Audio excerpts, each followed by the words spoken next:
નમસ્કાર મિત્રો, સીધું ને સટના એપિસોડમાં આપણી સાથે અમેરિકાથી કૌશિકભાઈ અફીન વરિષ્ઠ પત્રકાર એ જોડાયા છે અને અમેરિકામાં જે પ્રકારના જુઠ્ઠાણાઓ ફેલાવતી પત્રિકાઓ અત્યારે ફરી રહી છે એના વિશે આપણે થોડી ચર્ચા કરવી છે. કારણ કે મારી પાસે એક પત્રિકા આવી જેમાં કોકરોચ પાર્ટી અભિજીત દીપકે એમની કોકરોચ પાર્ટી અને સોનમ વાંગચુક જે ઉપવાસ ઉપર બેઠા હતા. આમ તો દીપક એ આમ આદમી પાર્ટીના ટેકેદાર છે. આજે પણ એમણે અહીંયા પણ એવું કહ્યું છે કે આમ આદમી પાર્ટીના ટેકેદાર છે અને આમ આદમી પાર્ટી એ ભારતીય જનતા પાર્ટીની બી ટીમ છે, એ સર્વવિદિત છે. સોનમ વાંગચુક અને એમના પત્ની ગીતાંજલિ એ પણ ભારતીય જનતા પાર્ટીના અને આરએસએસ ના સમર્થક છે.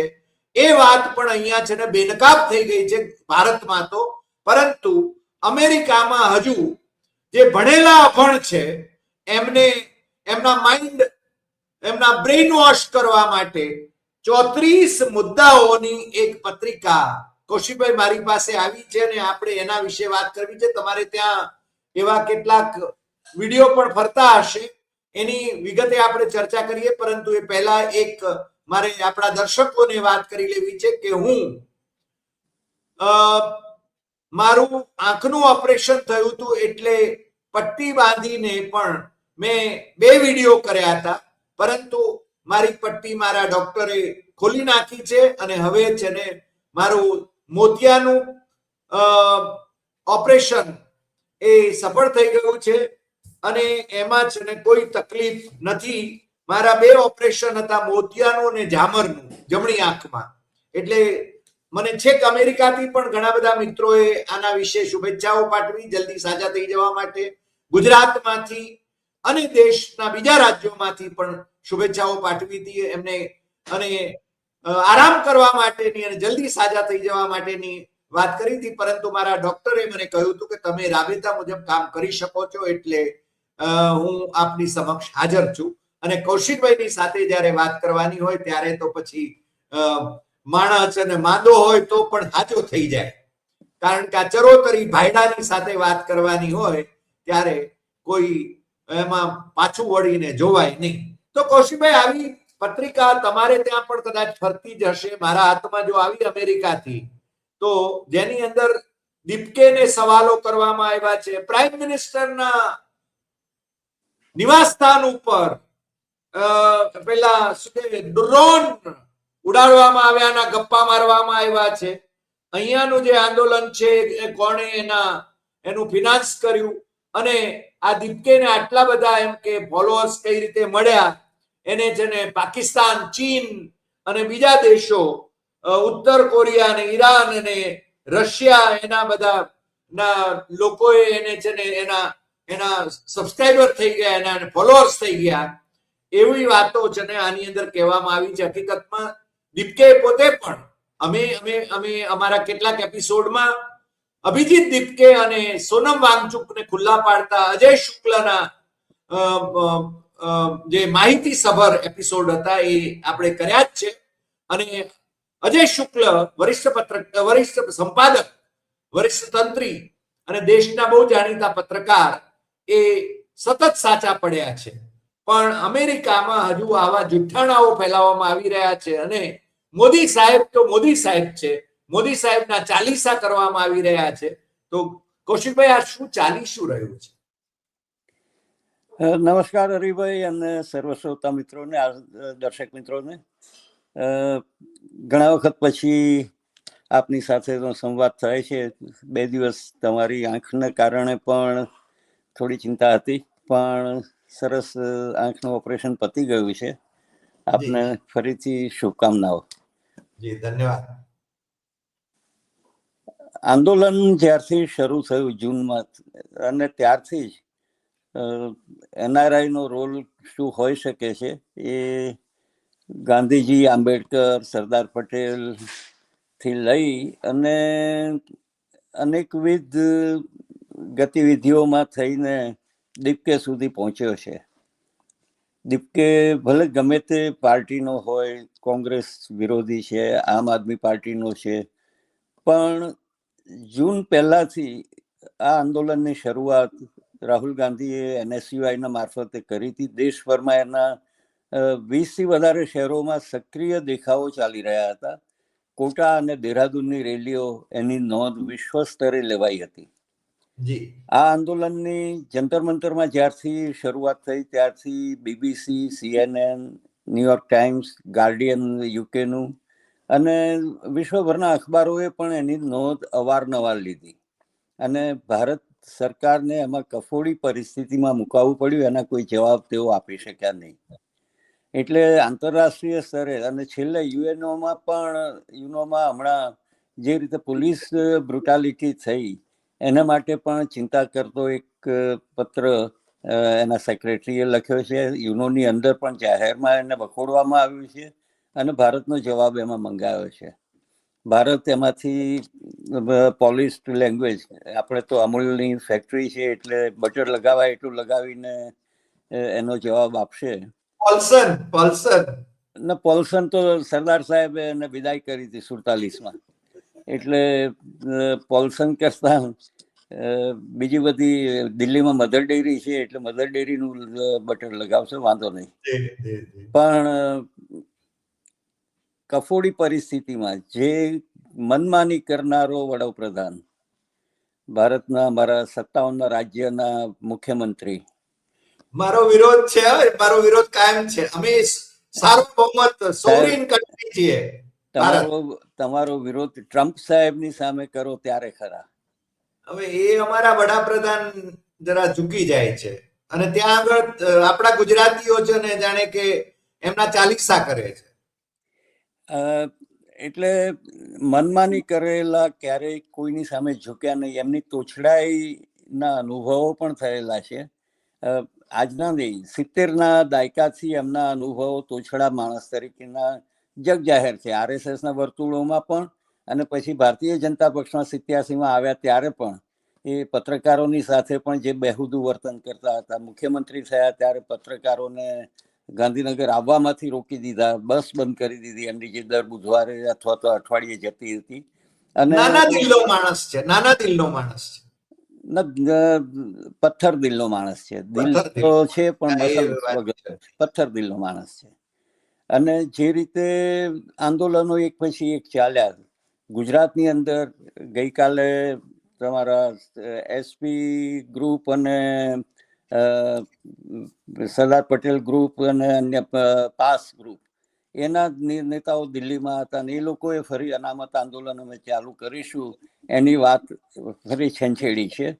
પણ જે પાટીદાર આંદોલન થયા જેમાંથી એક વિલન બહાર આવ્યો, હાર્દિક પટેલ, એ વિલનને એને પગલે 14 મોત થયા. એના કોઈ જ જાતના વળતર અથવા તો એની તપાસ, એની સામેના કેસ પડતા મૂકવાની બાબતો આજ સુધી કરી નથી.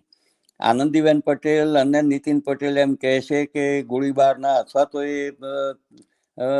એની પર હુમલા કરવાના આદેશ કોને આપ્યા હતા એ અમને ખબર નથી.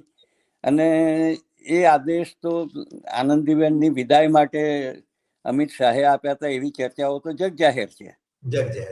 અને અહીંયા પણ જે રીતે પોલીસની બ્રુટાલિટી દિલ્હીની અંદર થઈ, દિલ્હી પોલીસ સીધી અમિત શાહના અંડરમાં છે, ગૃહ ખાતાના અંડરમાં છે. અને તૂટી પડોનો આદેશ અમિત શાહ સિવાય કોઈ આપી શકે એમ નથી. આટલી હદે નિર્મમ જે આદેશ છે. લાકડીઓમાં વીજળીના કરંટ, ખીલા ઠોકીને લાકડીઓ પર એના પ્રહાર કરાયા, પથ્થર ભરેલી ઈંટો ભરીને ત્યાં જંતર મંતર પર રોકાય, તૂટેલી ગાડીઓને ત્યાં મુકાઈ. અને પછી જે પરિસ્થિતિની અંદર ખાસ કરીને યુવતીઓની સાથે જાડીની પાછળ લઈ જઈને એમની સાથે છેડખાની કરી છે પોલીસે, જેમની SP જેવો માણસ દંડાને યુવતીઓના ગુપ્તાંગોમાં નાખવાના કોશિશ કરે છે. આ કઈ હલકી માનસિકતા, એ પોલીસને પરિવારો નથી, એમની દીકરીઓ, એમની પત્ની, માતા બહેનો નથી. આવી રીતની બ્રુટાલિટી જો થતી હોય, અને એના વિડીયો વર્લ્ડ ઓવર વાયરલ થયા છે. માત્ર ભારતમાં તો એ દબાઈ દીધા છે. ભારતમાં મહેટા સાથે અને બીજાની સાથે અત્યારે બાયો ચડાવી છે. મોદી સાહેબનો એક વિડીયો ઉતારી લીધો છે. મેટા સાથે એ લોકો કાનૂની કાર્યવાહીની ધમકી આપી રહ્યા છે. આ આંતરરાષ્ટ્રીય સંસ્થાઓ છે, કદાચ ભારતમાં એને બંધ કરશે, પણ બાકીના દેશોમાં એ ફરતી રહેશે. કૌશિકભાઈ, ભારતમાં પણ આ વિડીયો વાયરલ થયા જ છે. આ વિડીયો વાયરલ થયા જ છે, પણ કેટલાક વિડીયો તમે જેમ કહ્યું એમ મેટાને સામે ધમકી આપીને એમને વિડ્રો કરાવ્યા છે. યસ, એટલે મનમાની હજી પણ ચાલુ છે. જે ભારતીય જનતા પક્ષે એક ક્વોલિફિકેશન રાખ્યું છે કે તમામ ગેરકાનૂની કામ કરીને આવો, ભારતીય જનતા પક્ષમાં તમે ગંગામાં નહીને આવો છો, દૂધે ધોયેલા સ્વચ્છ થઈ જશો. ધર્મેન્દ્ર પ્રધાનને જે રીતે સંસદની અંદર પાઘડી પહેરાવીને વેલકમ કરાય છે, રાજીનામું આપ્યા પછી જાણે કે સુપરસ્ટાર હોય એ રીતે આવે છે, ને પાર્ટીને બચાવનારા માણસ તરીકે જે ચિતરાય છે. અરે ભાઈ, તમે પાર્ટીએ આદેશ આપીને એની પાસે રાજીનામું માગી લીધું છે, અને તમે બિલ્કિસ બાનુના બળાત્કારીઓનું સ્વાગત કરો છો, એની સરખામણી આની સાથે પણ થઈ શકે છે. ગુરુ શરમસિંહ તમારા જે પહેલવાનોની સાથે બદમાશી કરી અને એના ભાઈ ભત્રીજાને ફરી પાછું કુસ્તી સંઘ સોંપે છે. એ છોકરીઓની માનસિકતા તમે તોડી નાખી છે. કોમનવેલ્થ ગેમ્સ હમણાં અત્યારે જે ચાલી રહી છે, ભારતનું એક વખતે મર્તબો હતો. કોમનવેલ્થ ગેમ્સમાં એક ભારત પોણા ભાગના ચંદ્રકો જીતીને આવતું હતું. ત્યાં અત્યારે એક પણ ચંદ્રક જીત્યું નથી. ચાનુએ એક ગોલ્ડ મેડલ લઈ આવી છે અત્યારે. એટલે ખરેખર તો એ છોકરીને અભિનંદન આપવા જોઈએ કે કમસે કમ ભારતનું નામ તો જાગતું રાખ્યું છે. પણ રમતના માટે બોલાવીને ચા પીવડાવે છે વડાપ્રધાન, પણ એના માટેના બજેટ અથવા તો અનુરાગ ઠાકુર જેવા ગોલીમારો આ લોકો જેવા પ્રધાનને એ ખાતા અપાય, અને એમના ભાઈ ભત્રીજા વાત. ક્રિકેટ સટ્ટાને લીધે ચાલી રહ્યું છે. આઈપીએલની ગેમ્સ છે એ સટ્ટાની ગેમો છે. એ ખેલદિલીની ગેમ્સ હવે રહી નથી. ક્રિકેટ દુબઈથી કંટ્રોલ થાય છે, એ પણ એટલી જ હકીકત છે. એટલે યુવાનોને જ્યાં સુધી લાગે વળગે છે ત્યાં સુધી નવનિર્માણની આપણે મિની આવૃત્તિ જોઈ છે. નવનિર્માણમાં ભાગ લેવાનો મને તો મોકો મળ્યો છે ખેડા જિલ્લામાંથી. અને એક્ઝામ્સની અંદર પણ એ વખતે એક્ઝામ માફી આપવાની હતી, પણ અમે લોકોએ એક્ઝામ આપી અને કોઈ બનાવટી ઇન્ટરનેશનલ પોલિટિકલ સાયન્સની ડિગ્રીઓ લેવાનો અમને મોકો ના મળ્યો. એ પણ અમારી એટલી નસીબ કહી શકીએ કે અમારી એન્ટાયર પોલિટિકલ સાયન્સની ડિગ્રી, એન્ટાયર પોલિટિકલ સાયન્સ. એટલે અને કઈ જાતનું એન્ટાયર પોલિટિક્સ એ રમી રહ્યા છે એ ખ્યાલ આવતો નથી. મોદીની મંગળવારે લોકસભામાં પણ જે પ્રકારે ચર્ચા થઈ અને ભારતીય જનતા પાર્ટીની જે ભૂમિકા હતી, મને લાગે છે કે એમને લાજવાને બદલે ગાજવાનું જ કામ કર્યું છે. આ પણ એક રાગ દરબારી છેડાય છે અને બાકીના કવાલો તાળીઓ પાડે છે. એટલે સંસદની અંદર એક તો આંગળીઓ ઊંચી કરનારા જ સંસદો છે. બુદ્ધિમત્તાનું પ્રદર્શન દેવાળું બધું જ ફૂંકેલું છે. અને એમના તમારા બંને સદનના જે સ્પીકર્સ છે એ મોર ધેન કરોડરજ્જુ તો છે જ નહીં, પણ એમની પૌરુષત્વ માટે પણ શંકા થાય છે. એ ખરેખર તો જે રીતે બંને સ્પીકર્સ વર્તી રહ્યા છે, આપણે કહી શકીએ કે દે આર સ્પાઇનલેસ ક્રીચર્સ, કરોડરજ્જુ વગરના, જેમ કોને. સરકારને પૂછવું પડશે કહીને જો સંસદ ચાલતી હોય તો સરકાર તારા અંડરમાં છે. સ્પીકરની ગરિમા જે છે એ ગુમાવીને એક પાણી આપનારા નોકર જેવી પરિસ્થિતિ, જે ચોકીદાર જેવી પરિસ્થિતિમાં એ વર્તે છે, એ જરા પણ આવકાર્ય નથી. સ્પીકરની ગરિમા તમે વિશ્વભરની અદાલત સાંસદોમાં જુઓ જ્યાં લોકશાહી છે, અને જાણે કોઈ જ ઘટના બની નથી એવી રીતે અત્યારે જે ચાલી રહ્યું છે. આ આંદોલનને ફરીથી ચીમકી આપવામાં આવી છે કે બિહાર, બંગાળની અંદર જે રીતે યુવાનો સાથે વર્તન થઈ રહ્યું છે, બિહારમાં તો એને 27મીની સાંજ સુધી, આજે સાંજ સુધીમાં જો કેસ પાછા નહીં ખેંચાય તો આંદોલન સડકો પર ફરીથી આવીશું એવી ધમકી પણ આપી છે. આઈસાની નેહા બોરા એ પટનામાં પહોંચી છે, અને એ આંદોલનને ખરેખર તો જે સાયલન્ટ હીરો છે આ આંદોલનના, નેહા બોરા, 23 બીજા, એટલે કે તમામ જગ્યાએથી બચ્યો છે, પોલીસનો માર ખાવામાંથી બચ્યો છે, અને ઉપવાસમાંથી પણ પ્રતિક ઉપવાસના નામે એક દિવસનો ઉપવાસ કરી અને શરૂઆતમાં એને કહ્યું તું મારથી તો ભૂખ્યા રહેવાતું નથી. આઈ અન્ડરસ્ટેન્ડ કે મારે બેઠા કે મારાથી પણ ભૂખ્યા નથી રહેવાતું. નહીં, પાછી પાર્ટી કરે છે, ડાન્સ કરે છે બધા. અને રાજીનામું પડે છે જ્યારે ધર્મેન્દ્ર પ્રધાનનું, ત્યારે પાર્ટી કરે છે. પેલા 26 છોકરાઓએ આત્મહત્યા કરી છે, એને તમે પાર્ટી કરો છો. અને બીજું ઇવન સોનમ વાંગચુક માટે પણ શંકાઓ ઊભી થઈ છે. વિશ્વભરની અંદર જે ચર્ચાઓ થઈ છે કે ઉપવાસ દરમિયાન જે પાણી પીવે છે અથવા તો જે કઈ લિક્વિડ પીવે છે એ સ્ટીલના પ્યાલામાં કેમ પીવે છે, કાચના પ્યાલામાં કેમ નહીં? આ પ્રશ્નો વિશ્વભરની અંદરના જે લોકો ઉઠાવી રહ્યા છે. બ્રિટનની અંદર ભારતના લોકોએ જે દેખાવો કર્યા, સૌથી મોટા દેખાવો ભારતના એ બ્રિટનની અંદર થયા, અમેરિકામાં પણ થયા. બ્રિટનમાં ગ્રેટા થનબર્ગ, જે ટૂલ કિટ્સ માટે જાણીતી છે અને જેના માટે અનેક વિવાદો થયા છે.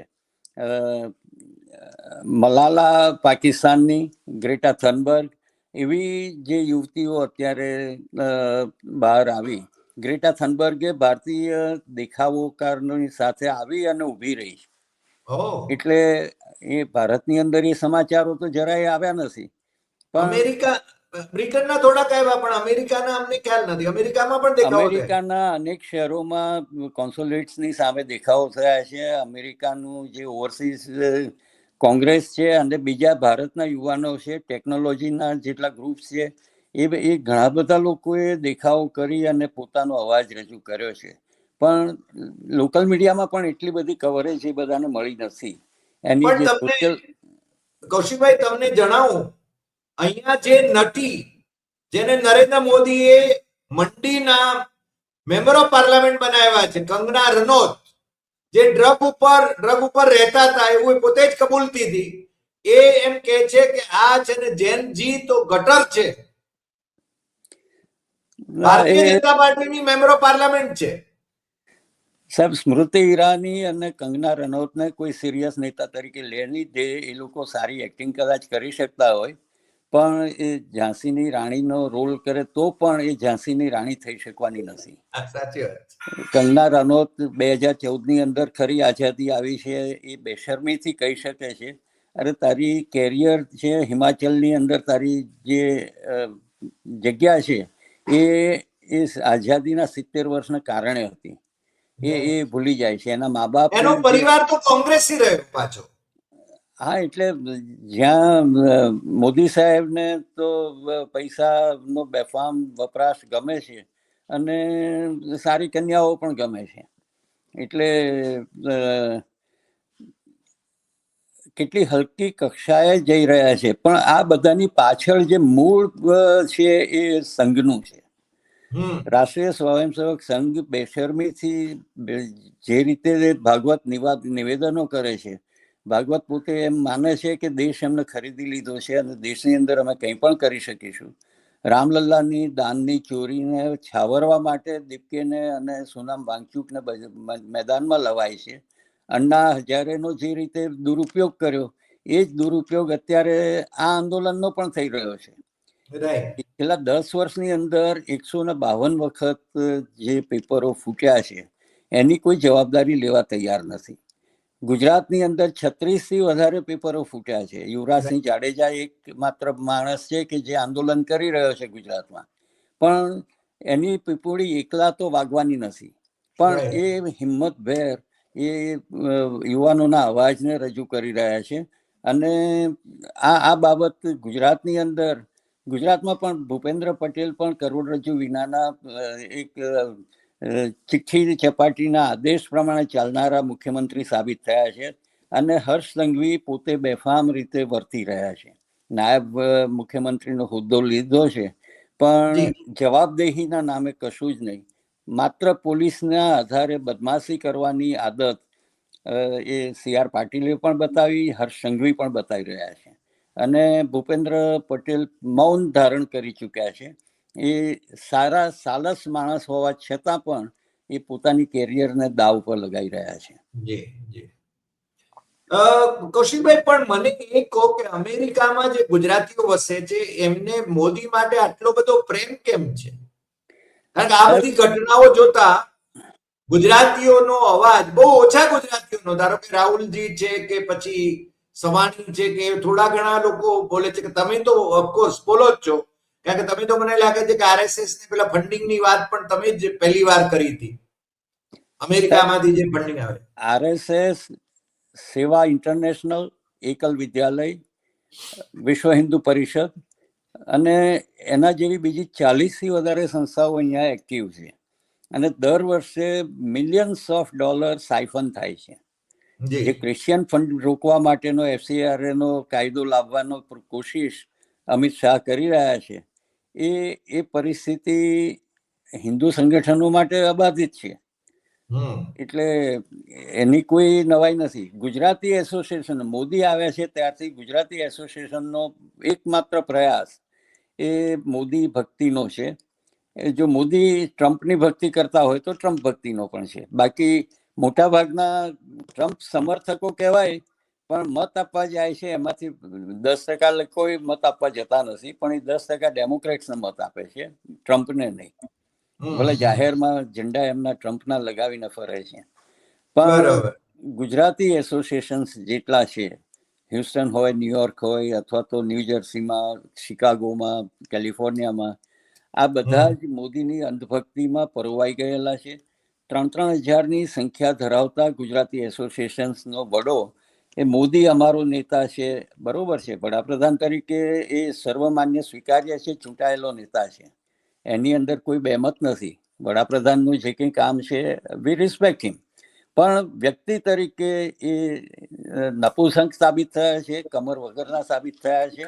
જ્યારે અવાજ કરવાનો હતો, બ્રિક ઇઝ ડેડ, એ વખતે ખુમારીથી મોઢું ઊંચું કરીને વાત કરી શકતા નથી, નીચું મોઢું કરીને હી ખીખી કરે છે. એ વડાપ્રધાન, એ ભારતનો વડાપ્રધાન તો હોઈ ના શકે. પણ ફ્રાન્સમાં પણ જે રીતે જાણે કે ટ્રમ્પનું ડિક્ટેશન લેતા હોય એ રીતે પેલી ચબરકી રાખીને વાત કરે છે.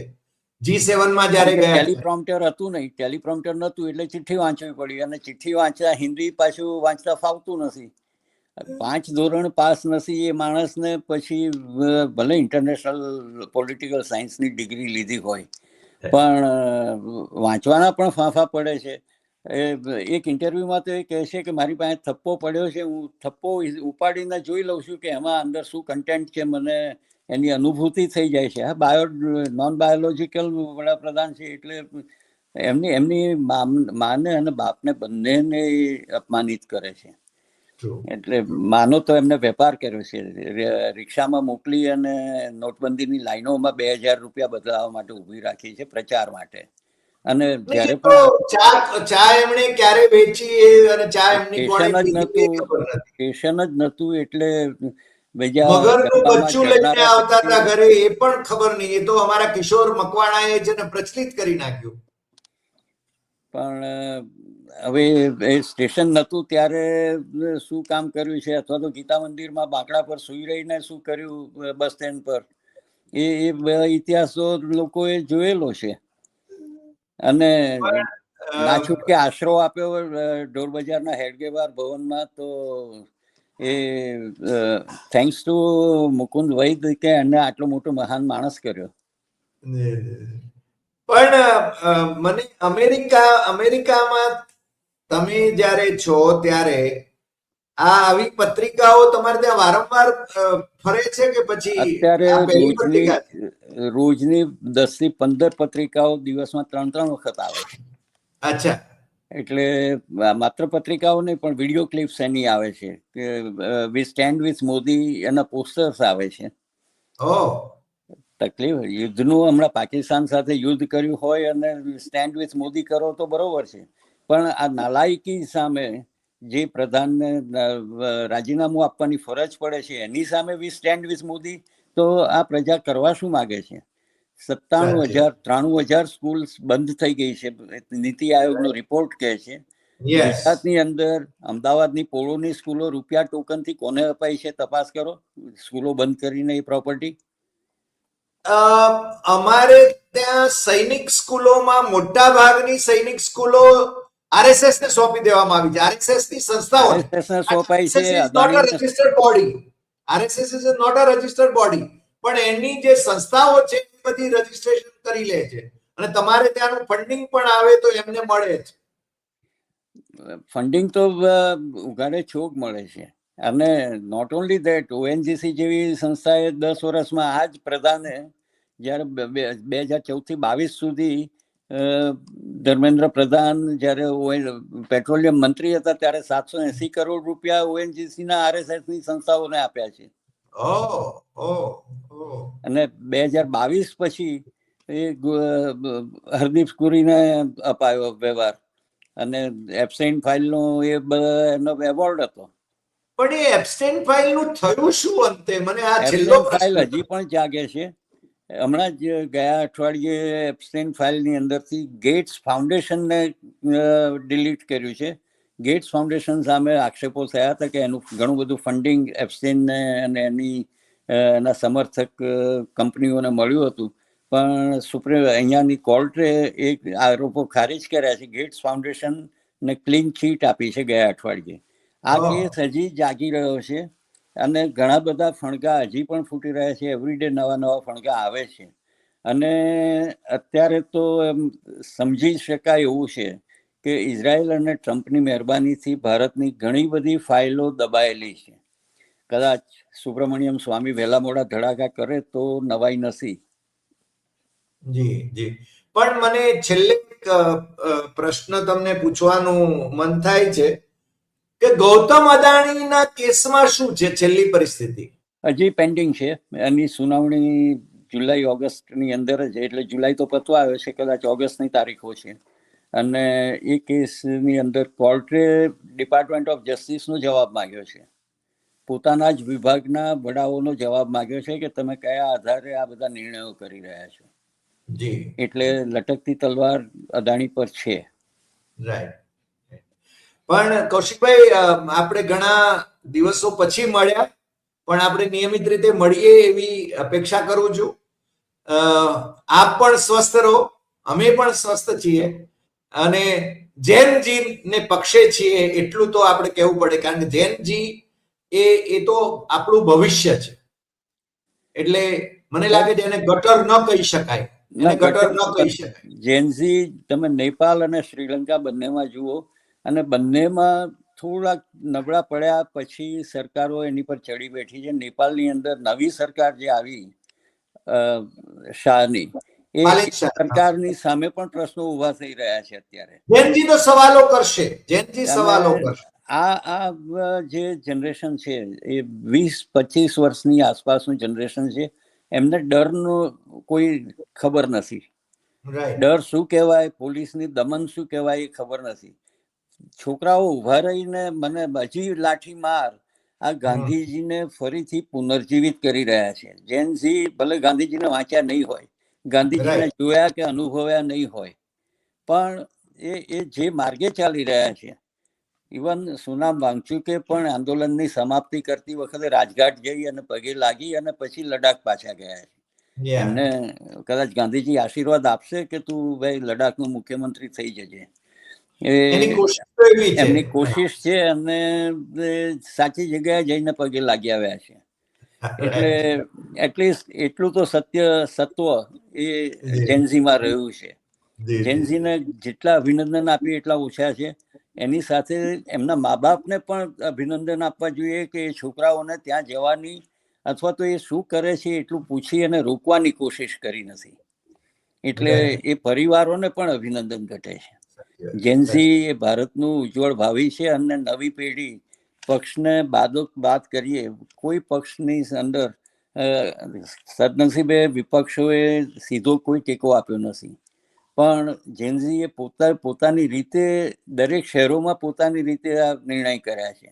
ઇવન દીપકે અથવા તો સોનમ વાંગચુકને ભલે એમની વાત સાંભળી હશે, પણ એ સિવાય પણ આંદોલનને ચાલુ રાખી અને જે રીતે આગળ વધી રહ્યા છે એ એક પ્રેરણાદાયક વસ્તુ તો છે. અને હજી આંદોલન ચાલુ રહેશે એવું લાગી રહ્યું છે, કારણ કે જે રીતે ભારતીય જનતા પક્ષે એનો દોર તોડવાનો પ્રયત્ન કર્યો છે, પણ એ દોર તોડી નહીં શકે. નરેન્દ્ર મોદી અને અમિત શાહે એના જવાબ આપવા પડશે, એની સજા ભોગવવી પડશે. બંને અમિત શાહ વધારે જવાબદાર છે, કારણ કે મનમાની એમને કરાવવાની ચાલુ કરી છે. એમને એમ છે કે ગુજરાતમાં જે રીતે બેફામ વર્તન કર્યું, જે રીતે ત્યાં ગુજરાતમાં પણ તડીપાર થવું પડ્યું હતું, અને એ પરિસ્થિતિ હજી દિલ્હીમાંથી તડીપાર થવાની આવશે, એ મને તો દેખાઈ રહ્યું છે. કૌશિકભાઈ, આપ આજે અમારી સાથે જોડાયા એ બદલ આપનો ખૂબ ખૂબ આભાર, અને ફરી મળીશું નવા એપિસોડમાં નવા વિષય સાથે. ખૂબ સરસ ચર્ચા થઈ, અને આપણે બધા જેનજીને પક્ષે છીએ, કોઈ પણ રાજકીય મતભેદ વિના. ચોક્કસ. કારણ કે આપણે કોઈ રાજકીય પક્ષમાં છીએ નહીં, પણ આપે જે કહ્યું એમાં હું સુર પુરાવું છું. નમસ્કાર. નમસ્કાર.